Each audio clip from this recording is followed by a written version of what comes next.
시청자 여러분, 안녕하십니까? 호랑이 뉴스입니다.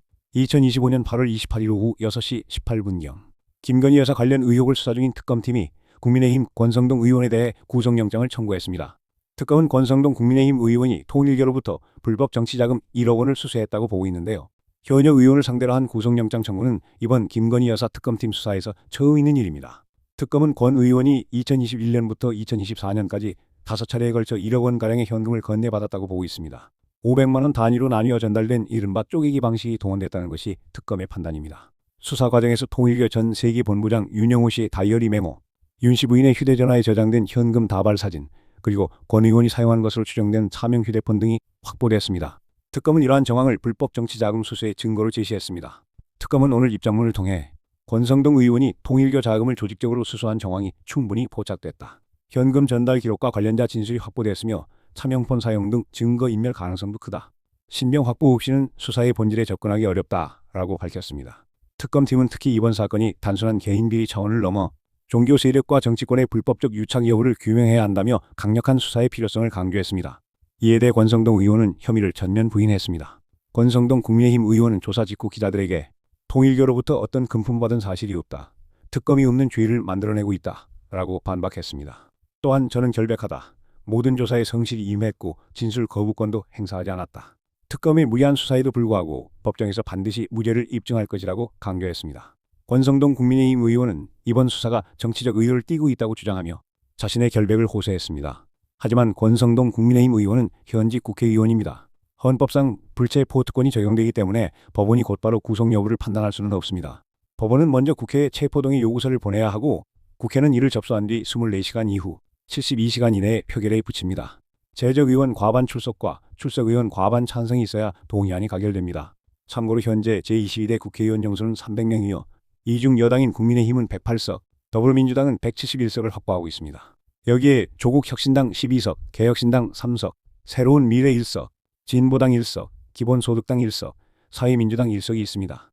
더불어민주당과 조국혁신당 등 소수 정당까지 포함해 야권 전체가 과반을 넘어선 상황입니다. 즉 야권이 하나로 결집한다면 체포동의안이 가결될 가능성도 충분한 상황입니다.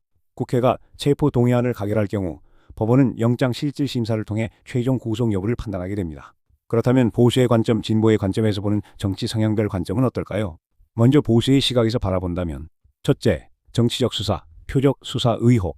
보수 진영은 이번 특검의 구속영장 청구를 단순한 법리 판단이라기보다 정치적 목적이 짙은 수사로 보고 있습니다. 권성동 의원 개인을 겨냥해 없는 혐의를 과장하거나 조작하고 있으며 여권을 흔들기 위한 정치적 타격용 카드라는 주장입니다. 둘째, 증거 부족.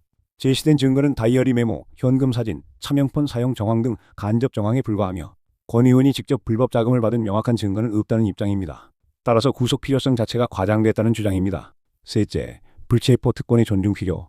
현직 국회의원에 대한 체포 구속은 신중해야 하며 불체포 특권은 단순히 의원을 보호하는 장치가 아니라 입법부의 독립을 보장하기 위한 제도라는 점을 강조합니다.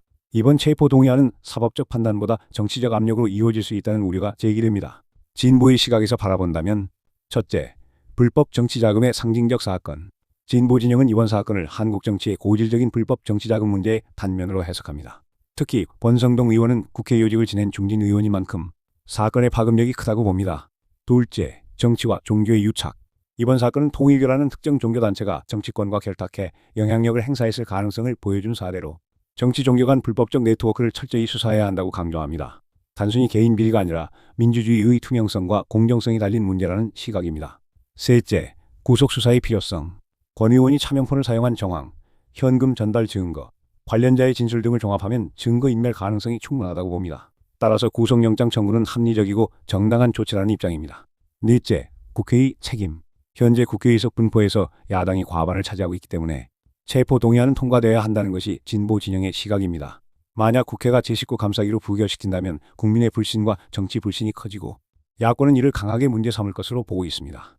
정리하면 특검은 권성동 국민의힘 의원이 통일교로부터 1억 원의 불법 정치자금을 수수하였고 증거인멸 우려가 크다는 입장으로 구속영장을 청구. 권성동 국민의힘 의원은 결백하다, 없는 죄를 만들고 있다며 혐의를 전면 부인하고 있습니다. 이번 사건은 단순한 금품 수수 의혹을 넘어 정치와 종교 간 불법적 관계 의혹으로까지 확대되고 있습니다. 국회의 체포 동의안 표결과 법원의 영장 판단이 사건의 향방을 결정할 중요한 분수령이 될 것입니다. 지금까지 특검팀의 국민의힘 권성동 의원 구속영장 청구에 대해 정리해보았습니다. 여러분의 생각은 어떠십니까? 여러분의 생각을 댓글에 적어주시기 바랍니다. 시청해주셔서 감사합니다. 호랑이 뉴스였습니다. 구독, 좋아요 부탁드리겠습니다.